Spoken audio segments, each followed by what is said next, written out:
Welcome to the science fiction rating system.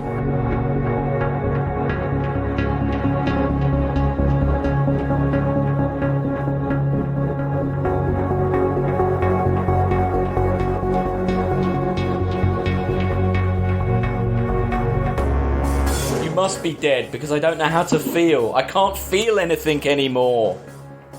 That was a line from E.T., the Extra Terrestrial, and this is the science fiction rating system. My name is Alex Humphrey, and I am joined, as ever, by Chris Redding. Hey, Chris. Hello. Hello. And Sam Draper. Hello, Alex. That's very creepy. Who says that line, anyway? Elliot says that to E.T. quite late on, when it's all going pear-shaped. Yeah, we're also joined on this podcast by my son at random intervals because a lot of times we've watched children's films and we've all said, oh, I wonder what a kid would think of this film. And I actually remembered that this time, so I made my 7-year-old son watch E.T. for the first time. He'd never seen it before. Oh, that's cool. So, so I recorded some of his thoughts. I've sent them to Sam. I'm sure he'll drop them in along the way. He's also recorded a synopsis of this film for us, so you can drop that in now. The story of E.T. is that a little boy finds an alien in his back garden, in his shed, and he's trying to keep the scientists away from E.T., and then they managed to send him back to his home planet. Excellent. So there you go. Now you know what E.T.'s about. I'm sure everyone knows E.T. is directed by Steven Spielberg. Written by Melissa Matheson, but not really, is it? Because basically he dictated it to her while he was making Raiders of the Lost Ark. Well, on breaks. sort of, That's what it seems to be. Yeah. She was dating Harrison Ford and hanging out on the set. I mean, she's a scriptwriter, no, not being rude. And he kind of they just chatted and she wrote it down while Spielberg was chatting. Yeah, he had an idea before, didn't he? That it was a harsher idea, but because he was so bummed out by it was Raiders of the Lost Ark, wasn't it? I think. Yeah. He was so bummed out by Nazis and stuff like that. He wanted something a bit lighter and more fun. And he tried to make a film called Growing Up. Was it? About his childhood, in the early 70s, I think. Or maybe after Jaws, I can't remember. I always remembered the quote that he said, because he was doing this and Poltergeist with Toby Hooper, and he said, E.T. represents suburban dreams and Poltergeist represents suburban nightmares. Yeah. And I thought he said it they're both the... E.T. is what he wished for. That would be his best. When he was a kid, that's what he always wanted. And Poltergeist would be when he was that would be the worst thing that could happen to him. Yeah, and they were both originally the same film, weren't they? That's messed up, isn't it? Yeah. What was it called? I can't remember what it was called. I can't remember. Night Skies. Is it Night Skies? Yeah. It split up into two. Originally, E.T. would have been directed by Toby Hooper, which is weird, isn't it? Which is a strange thought. Yeah, but I mean, Poltergeist is well put together. I love Poltergeist. Yeah, it's a better film than this. Yeah.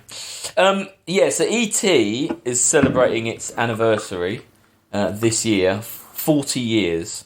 So I'm sure there'll be stuff. Yeah, that is terrifying. Sure, there'll be things going on. We've all seen E.T., haven't we? Mm-hmm. Yeah. Chris, when was the last time you saw E.T., though? About a week ago, because we watched it. My girlfriend hadn't seen it, so we watched it. And what were her thoughts? Yeah, she enjoyed it. Yeah. Did she? She's not a sci-fi person, so she hadn't seen it. Were there things that she was I knew that was going to happen, or the famous things, like the flying bike? Surely the flying bike, you must know. She'd seen she'd seen reference to that. Yeah. So yeah. Okay. Yeah. Sam, when was the last time you saw E.T.? A long, long, long, long time ago. 90s at least. A weird thing about E.T. for me is that my mum won a Radio 1 competition when E.T. first came out. Right. To answer some questions about E.T. to win some a merch pack back when it first released. So she got this big leather E.T. Okay. It was huge, terrifying. Some other stuff as well, but that never really got down to me. But so I had this big leather ET growing up. Wow. Which it was terrifying. Okay. It was a very terrifying thing. So that was my first exposure to ET. You weren't a fan of the giant leather. It smelt weird as well. I guess because it was leather toys, but yeah. Were they trying to simulate his skin? Do you think? With the no, leather? it was definitely that's what it was. It was like all slimy and. See if I can find a picture of it. That's a step too far, isn't it? Just make him cuddly. Why does it need to be covered in leather? No, it was grim. Its neck didn't extend. No, it just sort of sat and like it was like fat and it was. Yeah, it was gross. That sounds gross. Anyway. And also, the other important thing to ask you, when you rewatched it, what version did you watch? Did everyone watch the old Original. version? Or guns. were there guns? That's the question, guns, Chris. yeah. Were there guns? Okay, yeah. Because, yes, famously, if people don't know, Steven Spielberg... I found it. Obviously spending too much time with his mate George Lucas, decided to redo this film, 20th anniversary... is there a picture of it? Oh my god, that's horrible.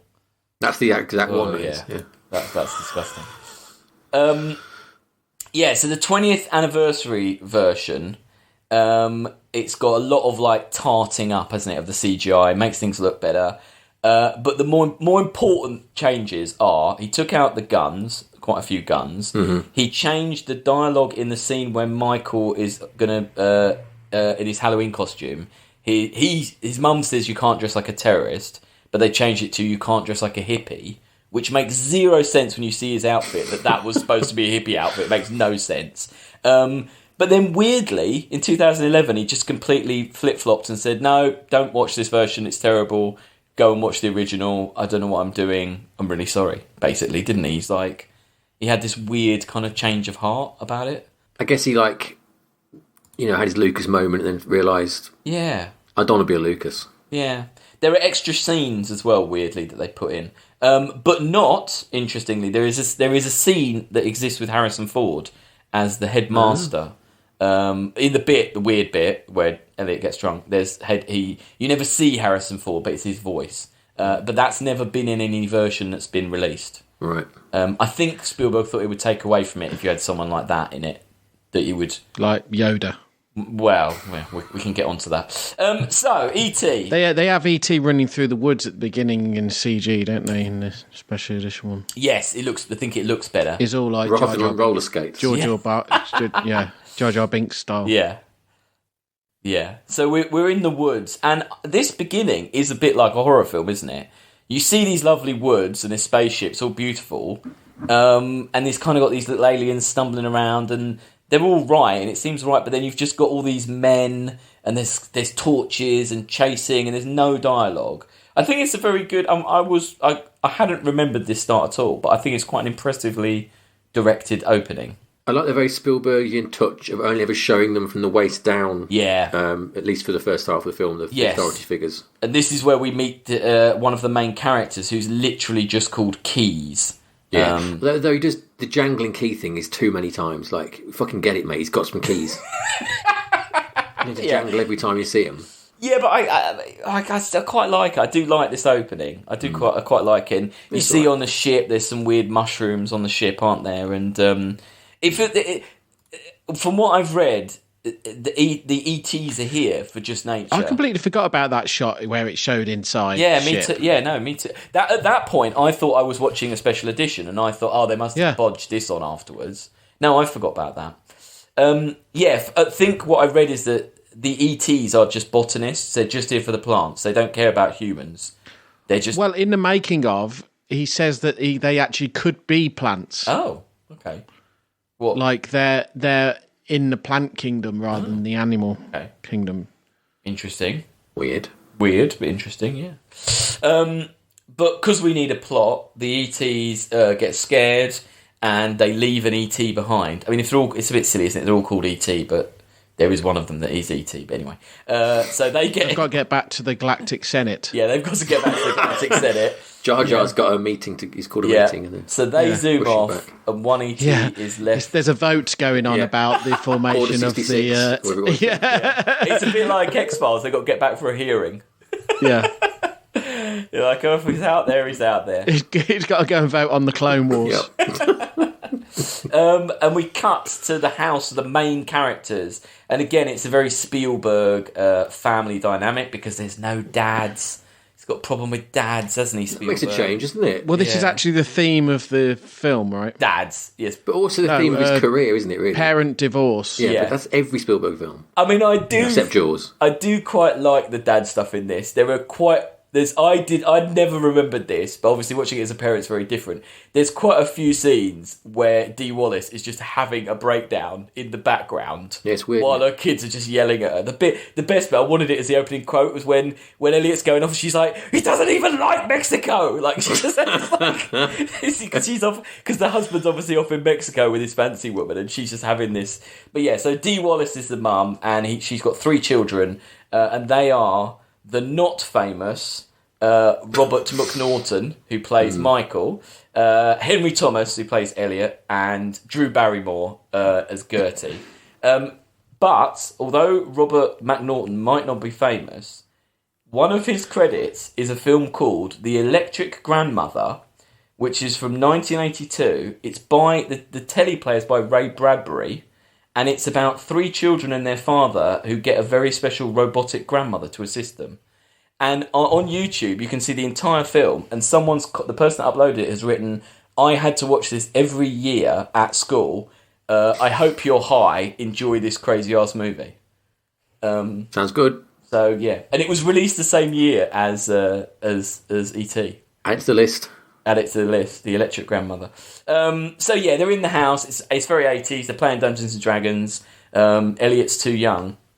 And Spielberg, basically what all of Stranger Things is now based on. I wasn't watching it after that. Yeah, it's pretty. Yeah, I mean, yeah. If anyone young wants to work out where all this stuff has come from, just watch E.T. To realise how, like, basically their entire culture was regurgitation of somebody else's culture. Yeah, it's all just how depressing that is. Yeah, it is. But Spielberg doesn't muck around, does he? He's straight in because Elliot goes out to get the pizza, but E.T.'s in the shed, isn't he? He's already out there. And there's that really good scene where he throws the ball in and then the ball gets thrown back to him. I quite like that he's not mucking around. We don't really have a preamble. What's going on with that pizza order when he goes, make sure there's lots of pepperonis and lots of things and no fish? All he's doing is picking it up from the curb. You can't order extra pepperonis from the guy who's in the car, can you, at the curb? I guess it was a joke. Well, it's a poor joke. Yeah. Were you angry about that? I don't know why they leave it out there. It was dropped in its box. Yeah, she just leaves it on the floor. There's nothing wrong with that pizza. No, just some of the sauces come off. It's very wasteful. Maybe that's why your husband left you, Dee Wallace, because you leave the pizza in the... when they all think, don't they? They all think... Elliot sees E.T. at this point. And my son did say that was weird when E.T. popped up. that was his feedback. He just went, that was weird. I mean, he is weird, isn't he? He is weird looking. As creature designs go, it is weird. He's basically a walking ball bag, isn't he? Yeah. Quite iconic, though. I mean, they haven't really... it's a good design. I don't think he's gross. But I think it's an interesting design. What did you think of the spaceship and E.T.? Did you think they looked real or, fake? Or did you think it looked cool or rubbish? I think it looked very cool and realistic.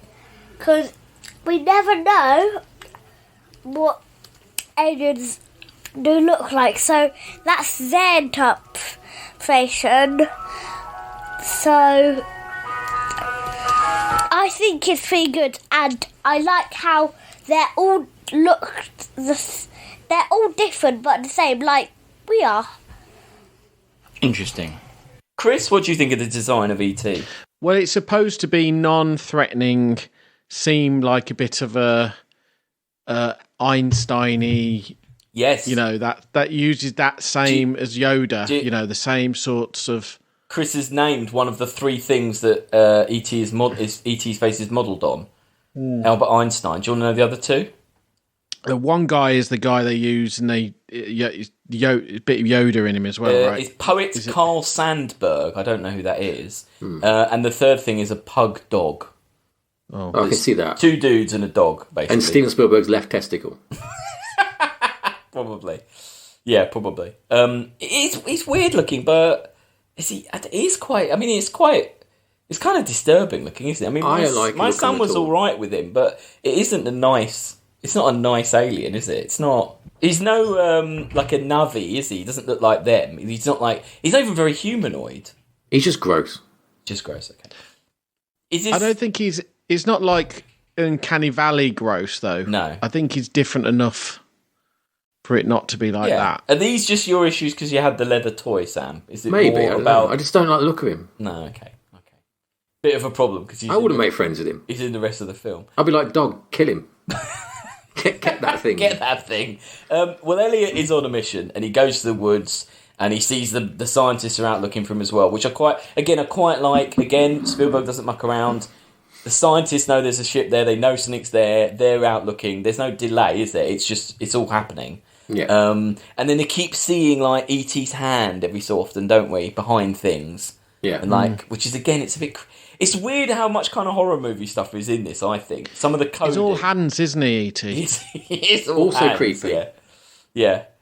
I will say those shots, people looking for stuff and all the outside stuff, especially on the Blu-ray, looks absolutely beautiful. Like, it's proper peak Spielberg, like, control of like a... cinematography is great. It's lit well. The scene when all the rubbish falls down the steps and like the angle that's shot from and stuff like that. It's just very perfectly Spielberg, isn't it? Like it's been copied so many times now, though. I feel like it's kind of ruined it. Do you know what I mean? Yeah. For me, it's like I know this is the first probably, but or was it the first? Who knows? Because he was aping other things, wasn't he? A little bit, but he was a bit, but like he's definitely. Like, you can see the through line between Jaws to Indiana Jones to E.T., can't you, in terms of his direction? Definitely. Like, there's things he does. Yeah. Especially in that kind of, like the talking over each other, that kind of thing. He always does that, doesn't he? Scenes where people are chatting over top of each other. That always happens. And the kind of dynamic, like the feeling you're in a space where things are going on. You're not just watching two people acting. But you're right, Chris. It has been aped. And I think you're right that specifically this film is shot by shot ripped off, by endless directors. Unfortunately, yeah. Yeah, and then probably the people that see this have seen that first. So actually, this feels like the copy rather than, which is a problem. So no one believes Elliot. But quite early on here, Elliot is aware that the scientists probably, if they catch him, are going to lobotomise him or do experiments on him. So he's kind of they're kind of setting up this idea that he's a bit, he knows that something's going to happen if it gets snatched up. If he doesn't get to E.T. first, E.T.'s in trouble. What do you think about Elliot? I think he's really good. I think it's a very good performance. Yeah. Chris? Yeah. I think he's a bit... I remember when I used to watch it as a kid. I mean, I do think it was weird. I do think he was weird in some way. What, how obsessed he is with... Special. It's special in a special way. Like in some ways it worked because it's like the alien would go to him. Yeah. Well, he was supposed to be autistic, wasn't he? The original script. Yeah. I don't like him because I don't like bratty Americans. And he's the ultra bratty American, isn't he? I can't stand that. I don't think he's bratty. He's that whining. He's always like... Oh, yeah, his scream voice is really bad. He's like... And especially when you've got that versus E.T. going like... It's the two worst noises. Yeah, he does. Idiots. The E.T. noise is a bit of a horrible noise. What did you think of the acting in E.T.? I loved it. It looked so realistic. Did you think all the actors were good? Yeah, and at one point I actually thought it was real. Wow. But Elliot gets E.T. in the house using Reese's Pieces, not M&M's. Because M&M's denied the request to use it because they thought that E.T. was so ugly he would frighten children. Do you know when I was watching this? Lucy walked in the room and just went, "Did you know they're Reese's Pieces, not M&M's?" And told me that exactly. And then just walked back out again. Yeah, that was good. The thing is, I've always thought they're M&M's, so it's kind of doesn't make any difference. M&M's are the winner. They actually got all the credit, but without being Wasn't it a wonderful day though when Reese's Pieces finally made it to our shores? Wasn't that a fine day? I love Reese's Pieces. I don't really like them very much. I don't think I've ever had them. Oh. Well, just me then. It was for you. Yeah, I love a Reese's Piece. Yeah. So there's this bit here where E.T.'s copying Elliot, and Elliot gets really sleepy and goes to sleep.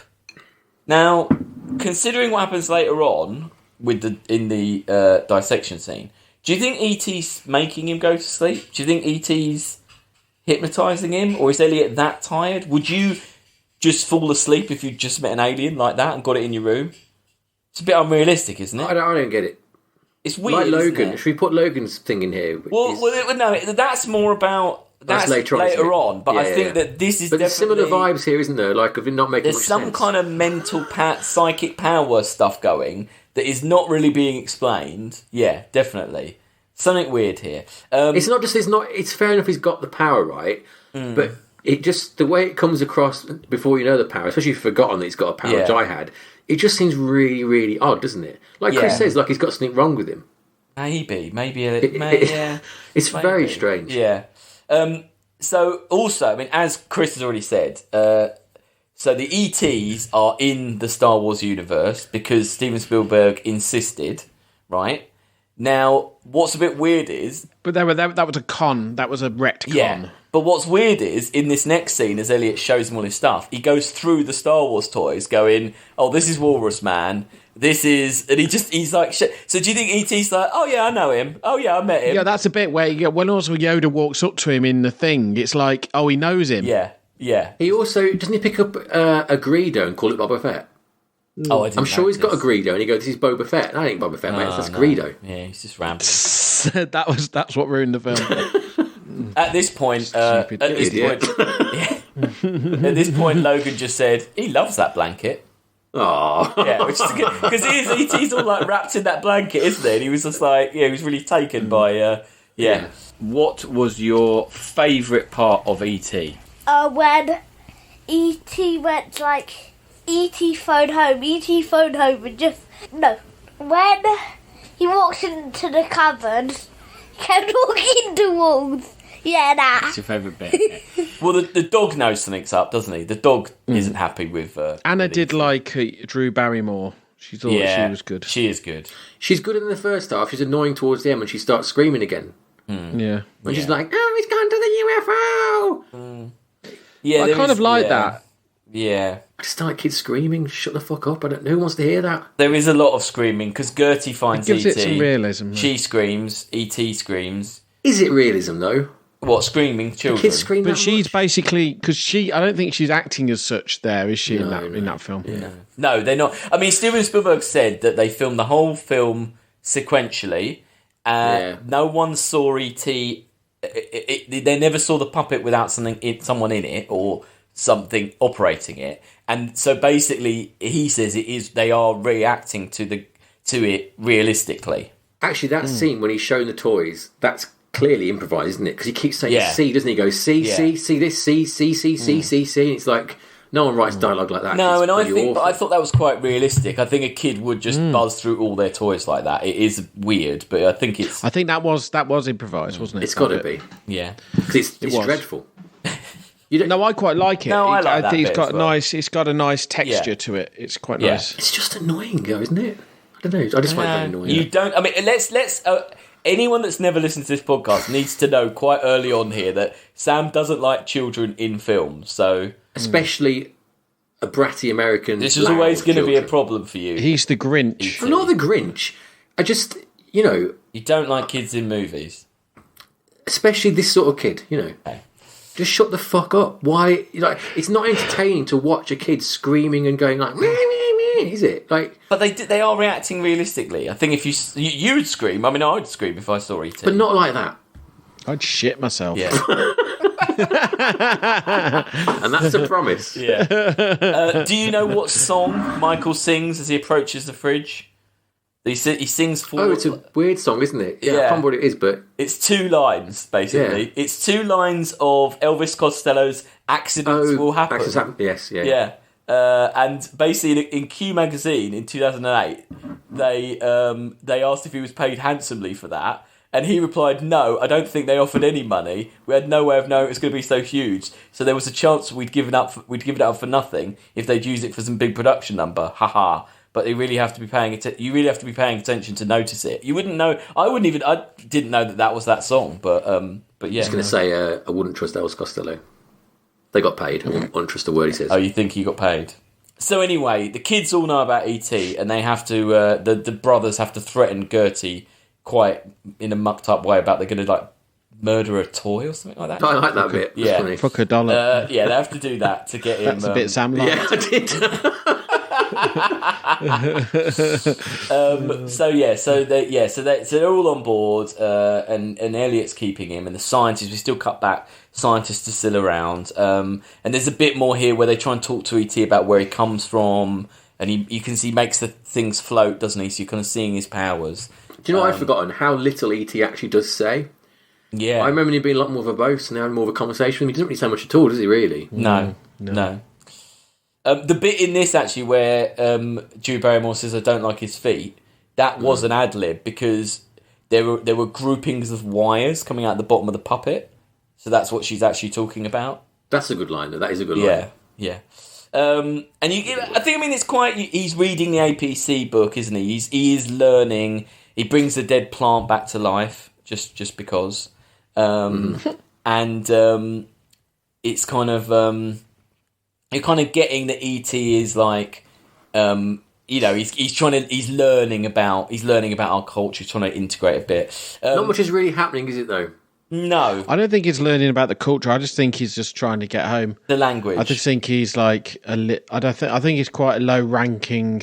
Well, isn't that exactly what they say? At one point, doesn't the older brother say, he could just be some guy, some grunt who works in the in the lunchroom or something like that. Yeah, that's right. Yeah, it probably is. Anyway, we're coming up to the most controversial bit of the whole film. There's a bit the bit when the mum goes into E.T.'s room, that famous shot where she looks at all the toys. Yeah. That bit. My son yelled, "Oi, it's Elliot's room, get out!" At the TV at that point, which was pretty funny.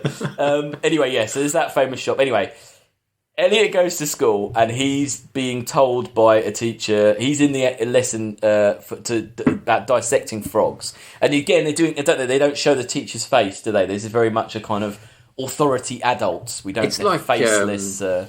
Charlie Brown, Peanuts, yeah. Isn't it? Yeah, that kind of thing. Yeah. So what's happening here is we're cutting between Elliot at school in a lesson, E.T. back at home, bumbling around the fridge. He's got a shirt on. He pulls out a couple of Coors Light or Coors beers, starts drinking, gets drunk. But then he's drunk, but then Elliot is drunk at school. Yeah. And my son literally was just like, what is happening? I don't understand what's happening. And not just the drunk bit. He was just like, but why are they linked? Why is it is it a mind washing thing? Where's this come from? Like he was so confused. And he just wasn't really down with it. He didn't really like it. What was the worst bit or the most confusing bit? The most confusing bit was the bit where they swapped emotions. Why was that confusing? Because you didn't know what was really going on. I kind of remember being confused about this type of stuff, and I kind of liked that in old films. I liked watching these sort of things and actually being confused about what I was seeing. Okay. And it only ever happened with like Spielberg and Lucas films for me. Like what I found interesting, Chris, though, was when I talked about 2 or 3 other people about this, and I said, "Oh yeah, you know that bit with the frogs." Logan was really confused. 2 or 3 people were like, "What bit with the frogs? I don't know. I don't remember that bit of ET." It's almost like people had blotted this bit out because it didn't really. Because then it gets more weird because he's watching a UFO film, isn't he? And then he how's it go? He reads the Buck Rogers strip and gets basically gets the idea of making a communication device from that. Mm-hmm. But then there's this really odd bit when Elliot just starts going on about saving the frogs, but just for no reason. And then there's a bit when E.T. is watching a kind of romance film where the man grabs a woman and pulls her back through the door. And then Elliot does that to a girl who I think is Erica Elenick, from Under Siege, that bursts out the cake. Oh, is it? I think it is her, yeah, I think so. Oh. And then he kisses her, and it's all just like, it looks nice, it's very well edited, and it's lovely, but I don't think, it really made no sense to him. My son just was like, don't get that at all. And even I was a bit like, why is this?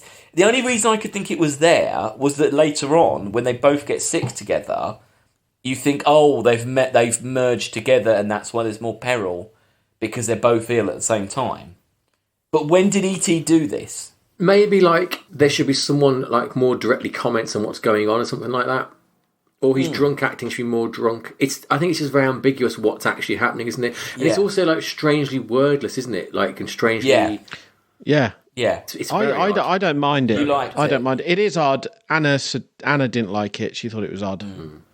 Okay. But I kind of like what he's attempting to do here, and it's a little bit of a curveball. Yeah. But I like it.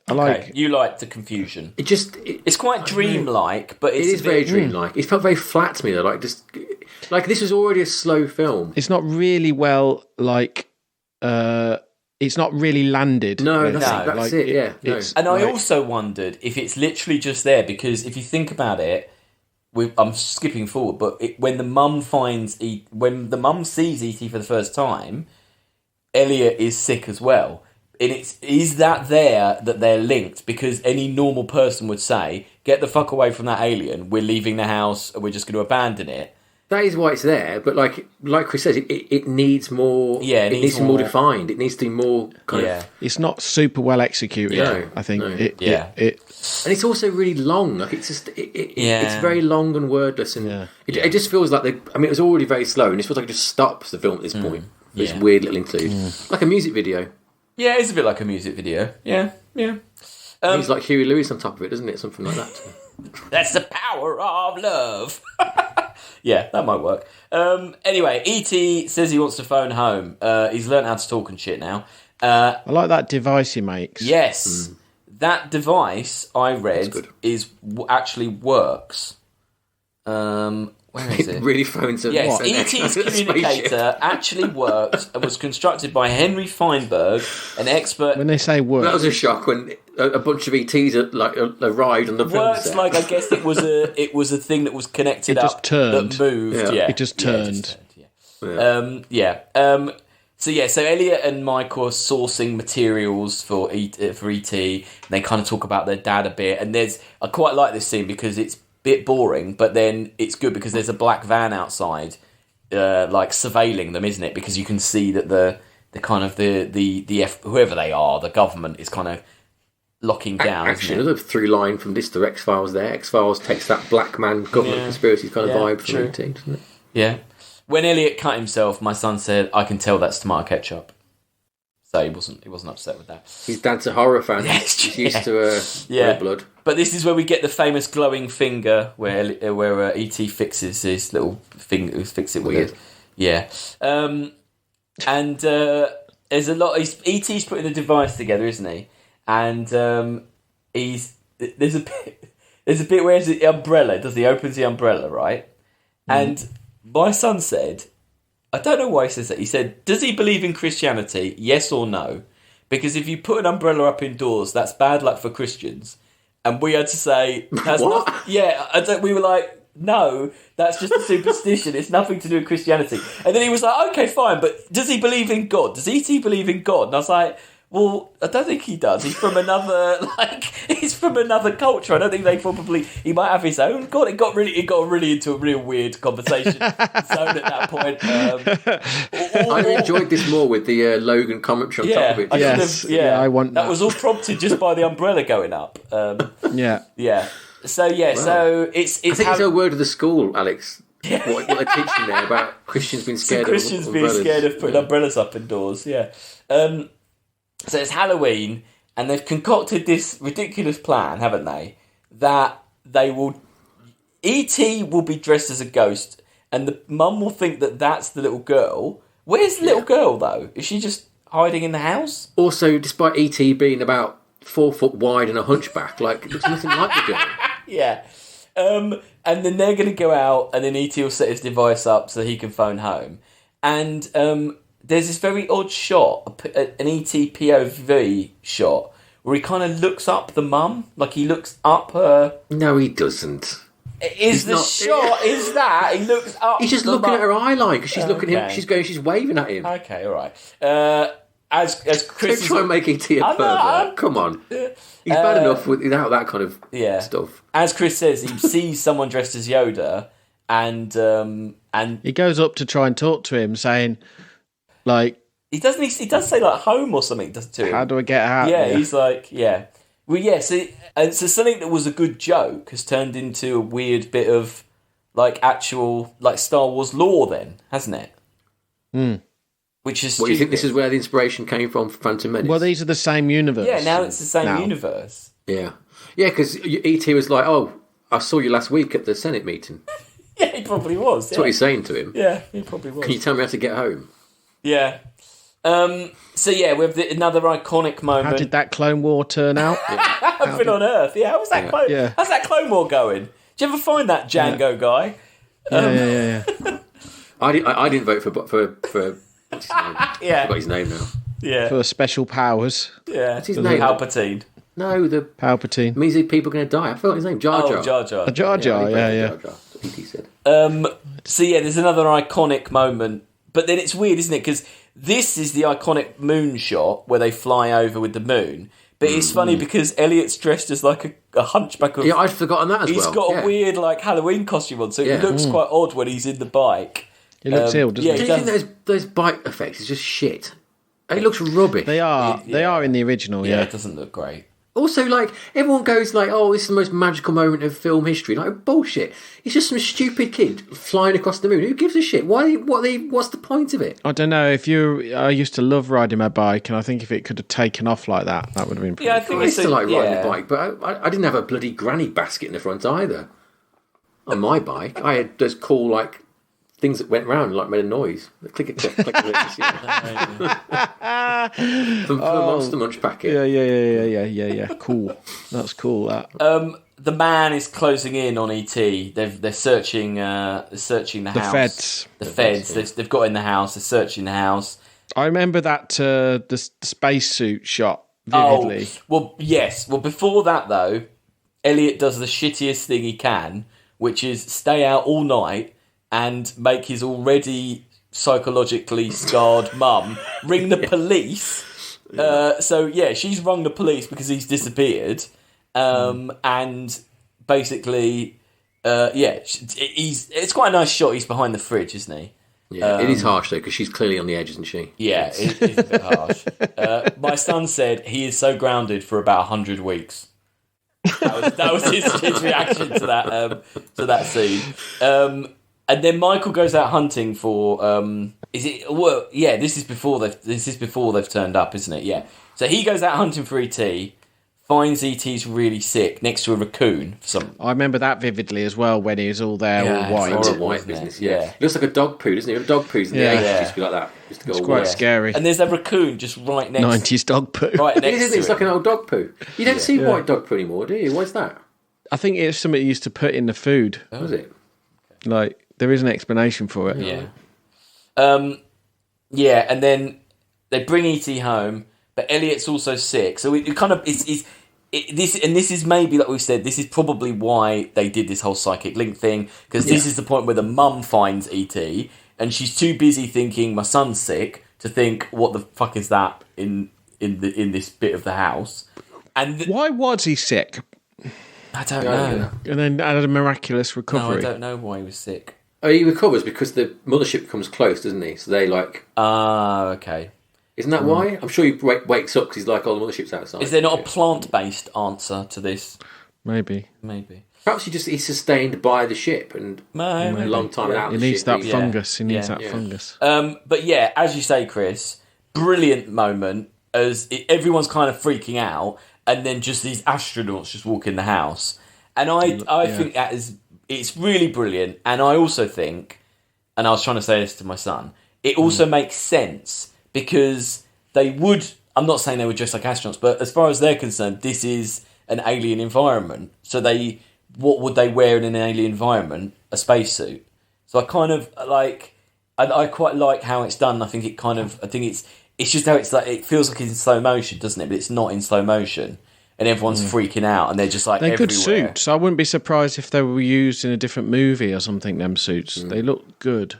I doubt they're real. because there's only. I think I watched the documentary. They've only got like 3 left now, working ones of them. Like they need to get a load of new suits because they're all knackered. But they only ever had like 15 or something. Yeah. There's some other nice shots. There's a nice shot with all the heads marching over the hill, all the nice, scientists. That's a nice one. Do you not remember the white tubes being a lot more of them, a lot bigger? Yes, I do. Yeah, I love them poly tubes. Yeah, I remember them having like a whole massive complex. The tubes are the best part. They're a bit that as a kid used to scare me. Yeah. But I remember it being a lot bigger and a lot more. And many times when I've been making a film, I've tried to incorporate them poly tubes into the film, and you just can't find them. Oh, that's annoying. And they're in this current film I'm making, and I'm going to have to do it as a miniature. Oh, wow. Okay. That's how hard they are to get. They just don't exist. Well, I made a section of it for the set, but I want a whole load of it for I want to do that proper exterior shot type. You know, when they cover the house in plastic. Yeah.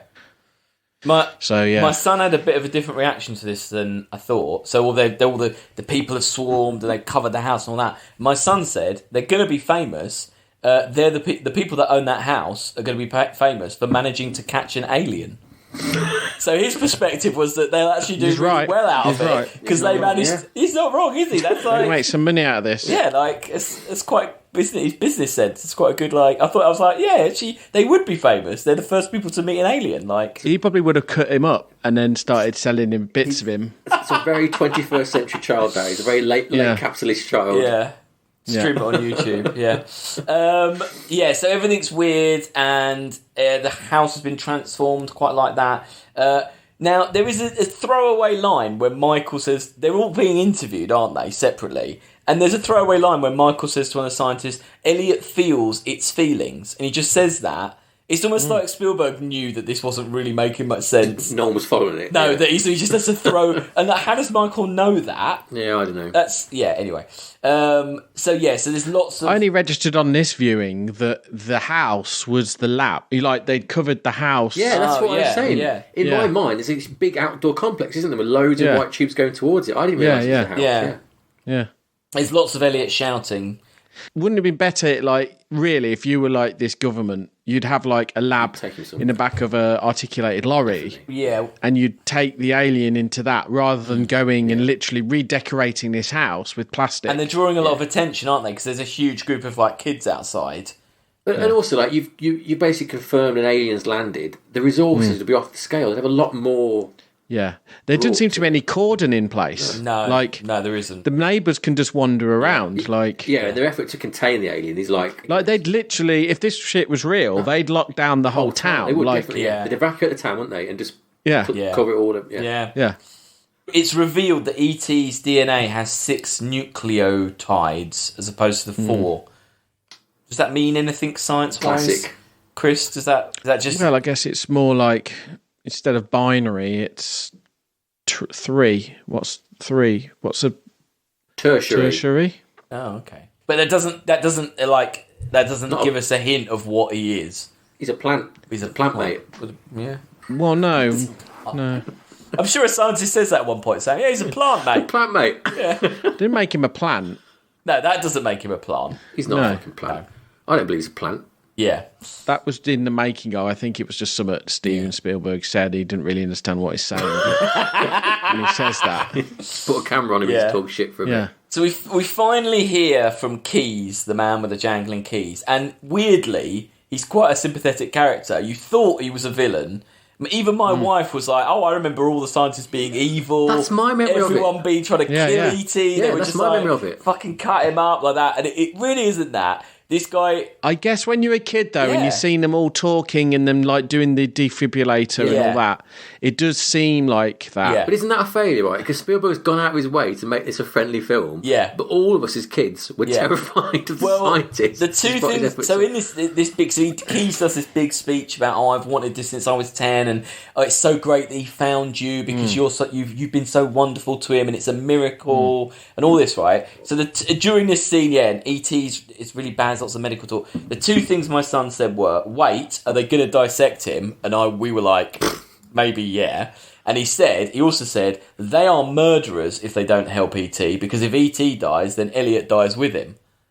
So that if that's what he was getting, like you say, that is pretty much all you're getting from this scene. Is that he said that because after his line about trying to sell access to him, he thought he was a bit too heartless. I better back round. Now. Do you think the scientists were goodies or baddies? Goodies. Why? Because they didn't really want to hurt E.T. They were actually trying to keep him alive. There were real USC medical people, basically. They're emergency room. I thought the lingo was pretty They're real authentic, emergency right? room technicians. And they were told to treat E.T. the same way they would treat a real patient. So all their dialogue and their actions are basically what you would do. And there's a lot... I mean, I quite like the bit when Elliot says, "I'll be right here." I quite like that. It's quite... I think he's acting really well in this. I quite like this. It is cheesy, but nice. I thought it was quite nice cheesy. Nice. It's a kids' film. Exactly. I know it's a kids' film. I didn't like it as a kid. No, okay. E.T. separates himself from Elliot at this point, thus solving the problem that Elliot... So now we can dissect him. Yeah, so Elliot's fine. Yes, he's not a murderer anymore. Elliot's fine now, and Elliot starts kind of wandering around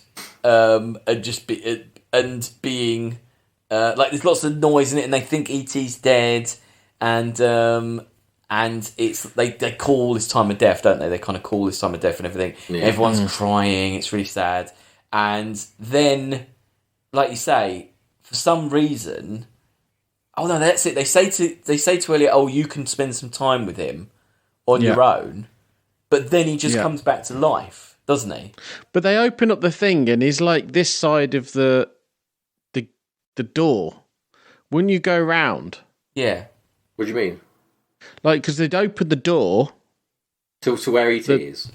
Yeah, like he's in the coffin. Yeah. They've opened the coffin. Oh lid, right, yes, yeah. And he stays on the side of the lid, right, looking through the glass. Right, you just go around.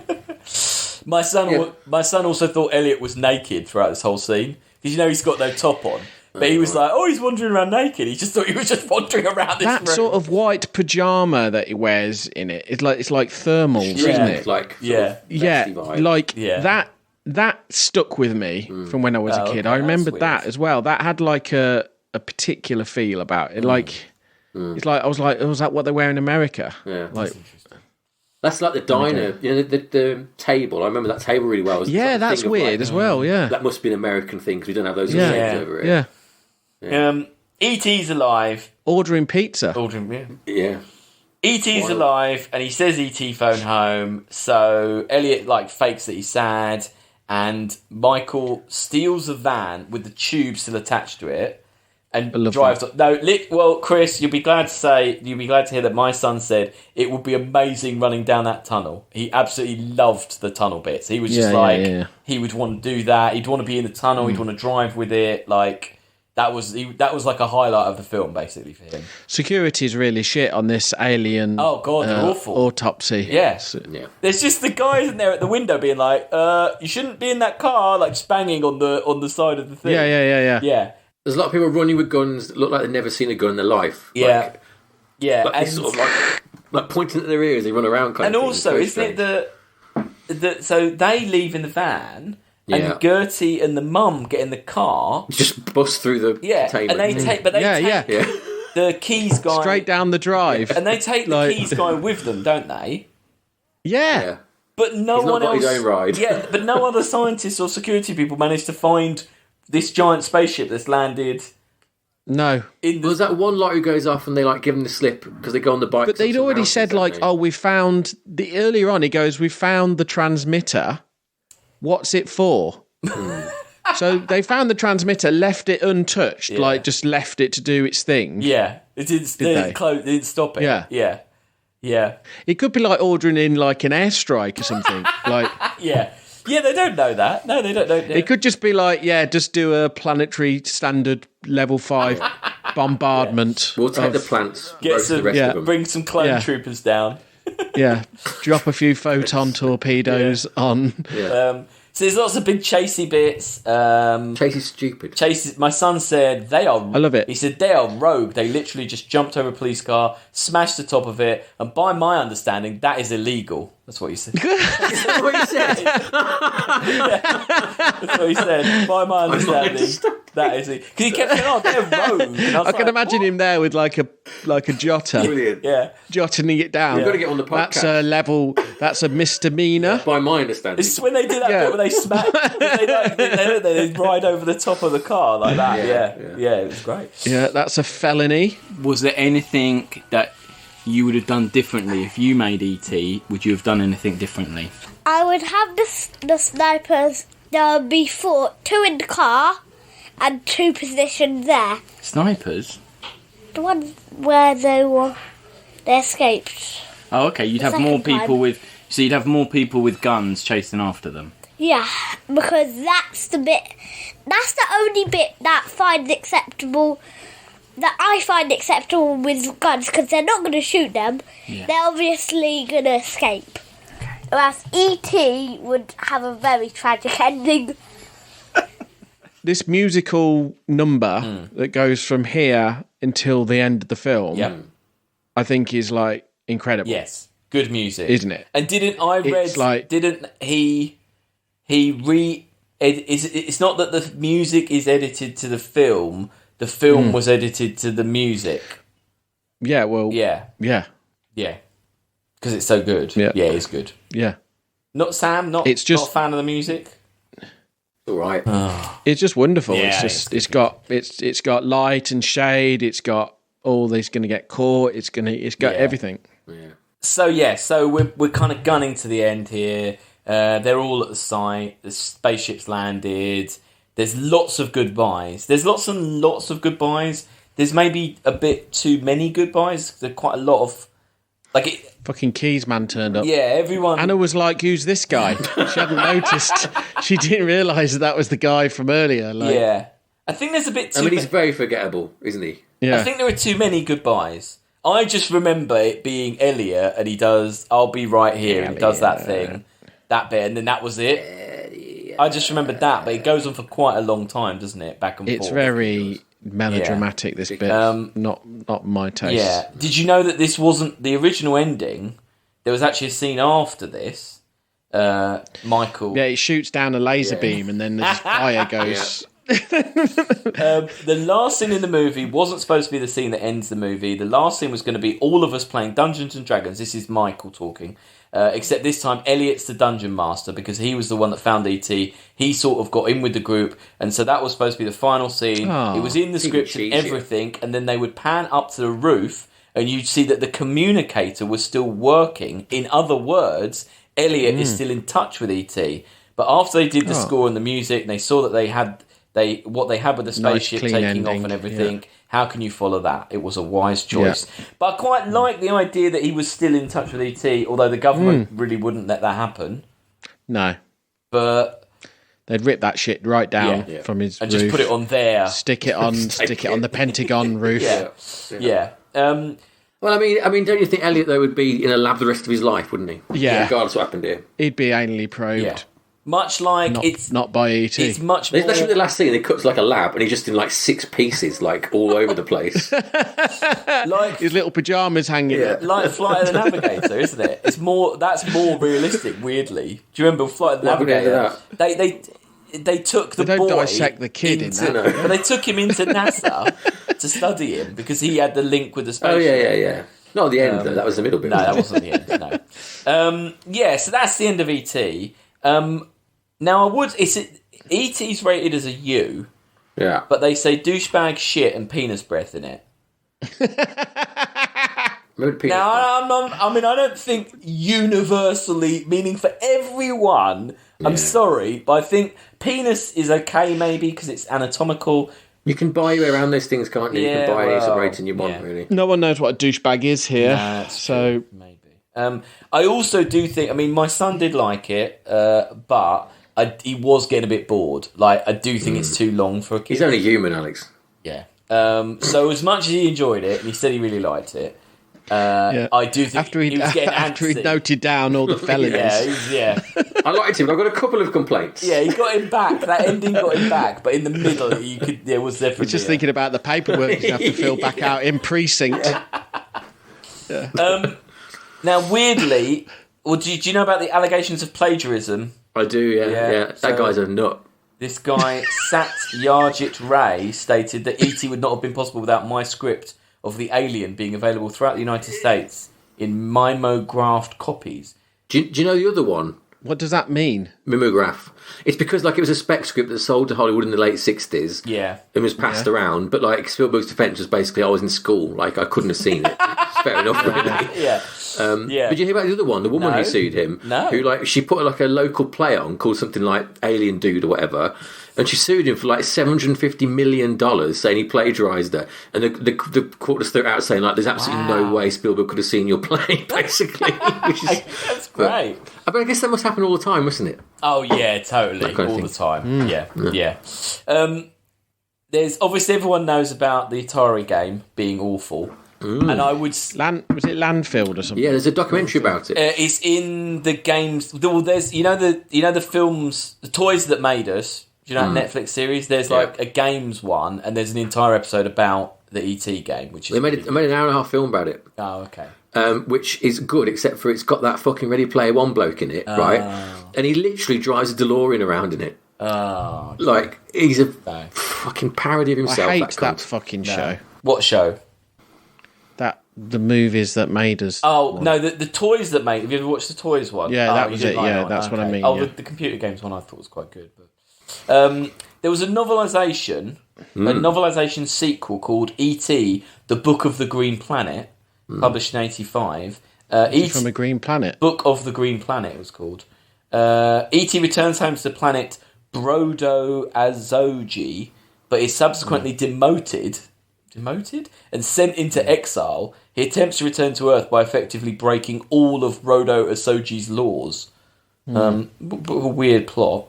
Then he voted for Order 66 and it was all taken care of. E.T. lost the Oscar to Gandhi. Yeah. And Richard Attenborough, the director, said that he thought E.T. should have won. Oh. Yeah. Okay. All right, mate. All right, Dick. That's the kind of thing a winner says, isn't it? Yeah. Say what the fuck he wants, he still won it. Yeah. So there was a cancelled feature-length sequel, and then there is this weird advert that is technically a Did you watch it? The advert. I feel like I've seen it. Have you seen it, Chris? The advert. It's an advert where Elliot's... It's for internet, isn't it? Or something? Yeah. Elliot's got a family. I've seen that, It was out at Elliot's Christmas. It's not a sequel though, it's an advert. But it is... I know, it's hard to... Is that... It's canon. Yeah, does that count? Not canon, it's an advert. The cancelled sequel was Spielberg and Matheson wrote a treatment for a sequel to be titled... Great title, by the way, this is. E.T. 2 Nocturnal Fears. That sounds like a porno. Yeah. It's really dark. Have you got the synopsis? It would have shown Elliot and his friends being kidnapped by evil aliens and attempting to contact E.T. for help. Spielberg decided against pursuing it, feeling it would do nothing but rob the original of its virginity. It's a weird sentence. He's right, though, isn't he? Yeah. It's a shame they didn't take that advice where every other film. Yeah. Well, actually, I mean, when I think there's in the Wikipedia entry, one of the actors or whatever has said basically there is a bunch of people in the boardroom going, yeah, let's just do this anyway. This person thinks it's going to happen anyway, probably. Okay, and one last question. If you could tell another story, if there was a sequel to E.T. or if there was another story about E.T., what would that story be? What would your next E.T. story be? Next E.T. story is that all of E.T.'s family went to live with him, and then it's all the chaos that they cause. Very good. Thank you very much, Logan. The minute Spielberg dies, the E.T. remake, the Jaws remake, they both go into pre-production, aren't they? Instantly. Probably. Instantly. Yeah. Well, Nocturnal Fears is a great... It does sound like a porn film, doesn't it? It does sound like a porn film. I think it's quite a good title, though. But yeah, so that was E.T. But what did everyone else think? First, let's go to the negative Nelly of the bunch. He hates the kids. He always does. Sam Draper, what did you think? Forget the kids, right? This film was rubbish anyway. Ooh. Okay? E.T. is not a good film. People are very confused. I don't know what's going on. There's nothing really happens, you know? Who cares about kids on bikes? I don't care. Who cares about this little ball bag alien? I don't care. It's rubbish. It was always rubbish. It will always be rubbish. It's the worst of the big Spielberg films, without a doubt. I'm not including shit like Ready Player One, like classic era Spielberg. It's the only one of those that I wouldn't watch as an adult, kind of thing. And yeah, I've never liked it. Still don't like it. I will never watch it again. And yeah. Hey, wow. There we go. Chris, what did you reckon to E.T.? Yeah, I think it's fun. It's like the required watching for if I had a son or a daughter to... Why? Watch. Because it's the basis of so much other stuff. Yeah, I agree with that. That you kind of need to watch it because of Stranger Things and all this other... Well, that's all shit as well, crap though. Out there. No, it's not shit, because actually the way E.T. is made, it's like it's got this very archetypal base level, nice, artistically themed little set pieces, and it some things don't really make sense for a good the reasons I said. I think sometimes it's good that things don't make sense. Yeah, it's interesting. Yeah. And I think it's just nice. I think it's not. I mean, artistically speaking, it's nice. We see a lot worse shit made now. Yeah, and it's definitely made well. I agree. Yeah, with that. the music's amazing. Yeah, I agree with that. The music is good. And I don't know. I just think it's a nice film, and I think if you need to, I think it's one that you've got to have seen just to get anything talked about in sci-fi. My point was not this is shit. Like the things it influences. Name something that influences that's good. Most things that influences shit. Like Stranger Things isn't very good. No, but I mean, but I would say even you go Super 8 back. Yeah, but any Arrival sort of film where it influenced every sci-fi film after it, didn't it? Really? But like what though? That's good. But just every science fiction film after that involved aliens. Not everyone, is it? No, because like Close Encounters done alien arrivals, hasn't it? Like an alien, I don't know. I do think it was. I mean, this is Close Encounters with an annoying alien on the end of it, isn't it? Also, like the thing about ET is okay. It looks really nice and it sounds really nice and all that sort of stuff.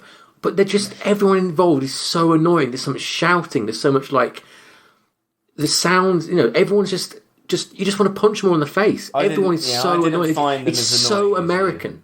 It is very American. Yeah, but it's also a time capsule of that period as well. So I think it's kind of nice in that respect. You know what it's like? It's like, in Jaws, right? When they're in Brody's house and Michael comes in and he goes, I was hit by a vampire, right? And they run on the table a bit. That lasts for about a minute. That is all you need to know about an American family. And then you can go and have another story. This film is that blown up for an hour and a half. And I don't want that. No one wants Michael playing pat a cake on the beach for an hour and a half. No. I don't know. It's not... I agree with Chris that it's very iconic. It really inspired so many things, good or bad. I think it's competently, very nicely directed. Some good bits. I think the beginning and end are good. I think there is a really weird sag in the middle. And I do think that whole dissection scene is really odd, and it doesn't really make any sense. And it's just confusing. It's just that's confusing. And he's white for a very long time, isn't he? And the white E.T.'s just gross. Yeah, the white. I mean, E.T. isn't a nice thing to look at. No, he's not. Or listen to. I think the acting is good. I think the kids are really good in it. I think it's good performances. I like Dee Wallace in it.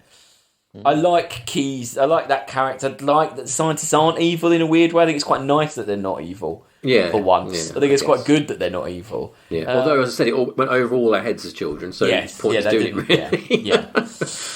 So where is it going to go in the list? That is the hard one. Because I feel whatever me and Chris say, you're going to try and drag it down, Sam. I'm not going to try and drag it down. I don't need to die because legitimately, this is a bad film for me. Okay. Yeah. No, I'm not. I don't think we're troubling. We're not troubling the top table here, I don't think. I mean... Right, so Spielberg's lowest film is Crystal Skull. It's not as bad as that. Then Ready Player One. It's not as bad as that. No. Minority Report. I'd rather watch Minority Report than E.T. So I think it should be at 184. That's what I think it should be. Ooh. I know that's not going to... No, Minority Report is fucking boring. Yeah, Minority It's not as boring as this. No, and it's not... I know that's not going to stand, but anyway. It's all blue as well. Yeah. But you two say, where in isolation, where would you two put it? Where's, like, batteries not included? Oh, good one. That's 73. 73. And where's Wall-E? That's higher up. That is 39. Much higher up. I don't think we're up there. I know. Well, just think. Put on your personal list. Where would it go on this list? Both of you think? I'm saying maybe around like. I'd put it around. Personally, I would put it around 60. I'd probably go a bit lower. I'd be nearer The Last Starfighter and Independence Day. So near, like around 100. Maybe troubling the hundreds, maybe just under. I don't know, that's right. And I'm saying 182. But we have got a extra rating, actually, haven't we? Well, it doesn't count. My son said 10, so that's not going to. That's not going to fly. I will. I will. But I had to do it with him by saying, imagine all the films you've watched. Imagine there are 250 of them. Now rate this within that, and he said 10. I mean, do you know what his one is? Do you know what number one is? No, I just feel like he just said a number. He was the telly was on. He was just trying to get me sharp. He just wanted me to be quiet, really. Yeah, I like maybe Rocketeer 113. Oh no, you'd rather go up higher, wouldn't you, Chris? I'm just trying to see if there's anything I would. I mean, we used to use Independence Day to bully you and say, "Come on." I mean, are either of you going to watch this film again? Yeah, I probably will with my kids in the future. But I do like the beginning and the end. I really like the beginning. I really like the way it looks. Just hateful about any child culture. That's. Well, no, I'm not, because I like Studio Ghibli films. They're kids' films. I watch those. I'd rather watch the Transformers the movie again. That's a kids' film. I'd rather watch that. Yeah. Yeah, I'd rather watch that. And as I said, like I didn't like this as a child. I never had any affinity with it as a child. So it's not just me, adult me. No, it's not kids. adult you. You hated kids as a kid as well. I did, yeah. Yeah, you did, yeah. It's true, I did. Is it better than Phantom Menace, Chris, do you think? Or Star Trek the Motion Picture? It's a better made film than Phantom Menace. And motion picture, to be honest. Motion picture's not a... Yeah, the motion picture's a bit dodgy, really. Above Tron? I don't know why the motion picture's there. Above Tron? It's because of that docking scene, isn't it? You guys hate... Because of the docking scene. It is. It is. No, it's because it's the way we do the fucking list. No, the list is it is to do with the docking scene, though. I would agree with that. The docking scene's the worst, but it's like too fucking long. Oh, it's beautiful. Yeah. Spielberg's War of the Worlds is at 75. Oh, I think it's better than that. Yeah, First half of that's really what good about fun. around your batteries not included? I think that's a good call. Yeah, that's a good call. Yeah. Yeah. What, above batteries not included? That was also terrible. For me, film. personally, I prefer batteries not included, actually. Oh, interesting. Okay. I'm all right with that. So 74. 74. I'll accept that. Okay. There we go, folks. E.T., the Extra Terrestrial. And also, it doesn't really make any sense why he calls him that, does it? He just calls him it, doesn't he? He gets him to say it and then goes, "That's your name now." Anyway, that's the way Elliot works. E.T., the Extra Terrestrial, is at number 74. And yeah, I mean, hopefully we'll have this podcast out, and then before all the E.T. mania hits and people are like all obsessed with E.T. again. Haven't we already missed the cinema release? No, I don't think we have. I think it's come. I think it's in IMAX, isn't it? October. Oh, is it? Wow. Yeah. Wow. There you go. So that was E.T. Next week. Hey, it's somebody's birthday coming up. Somebody's birthday, and that means they get to pick a film. So, Chris, it's your birthday. You get to pick a film. What do you want us to watch? It might be a Poppins, but The Lobster. Oh, interesting. Oh, is that? Oh, good one. Have you seen it before? Yeah, I have. Yeah, I saw it at Cannes. Couldn't it? Oh, spoilers. Done. Rated. I'm put. It's in. Stick it in. I've just put it in the WhatsApp so we remember. Lobster, good one. Oh, is it a Poppins? I'm trying to desperately rack my brain because they keep going on about a room, don't they? And I'm racking my brain as if there's. It's whether we. Yeah, it's that whole thing. Is like it's dystopian. Yeah, is it? Oh, I think it's in. It's a weird world, isn't it? Very weird, yeah. Good. Oh, great choice. And hey, what's going to be the week after that? Well, no one needs to know that yet. No, we don't know yet. Okay, doesn't matter. Anyway, so yeah, well... And keep on, the Patreon's still going with the sexual seasons going on over on our Patreon. For Sexy season continues with Nocturnal Fears. Yeah. Extra Testicle. Yeah. Anyway, that has been... before we go, has anyone been on the ET ride at Universal Studios? Oh, no, is it good? No. Oh. But the one good thing is, at the start of it, you tell it your name, and as you leave the ride, it goes like, bye-bye, Sam. Does it? Yeah, and it... Any name? My gran was called Olive. It went, bye-bye, Olive. Really? Which was quite sweet. Weren't you tempted to say something like banana or just say any random word? No, I was 11 and scared by America. I was not going to do something and obey the rules. Did you moan all the way through the ride? It was really boring. It's one of those ones where you're just like on a little train going around like a scene. Oh, okay. Probably gone now, hasn't it? But it was there in 90, whenever it was, 96. Well, that was our hit of nostalgia. So next week we'll be in a dystopian future with the Lobster. Good one. Good pick. So yes, we'll see you in a week. Bye, Alex. Bye. I will always be on iTunes podcast. Do you remember he's on a BT advert? Do you remember that? I think he did do a BT advert. After Bob Hoskins popped off. Yeah. E.T. How did they buy that? Did Spielberg just release that? Stay in touch. Stay in touch. Did Spielberg not bothered with that then? He's a whore, that E.T., isn't he? He'll do anything.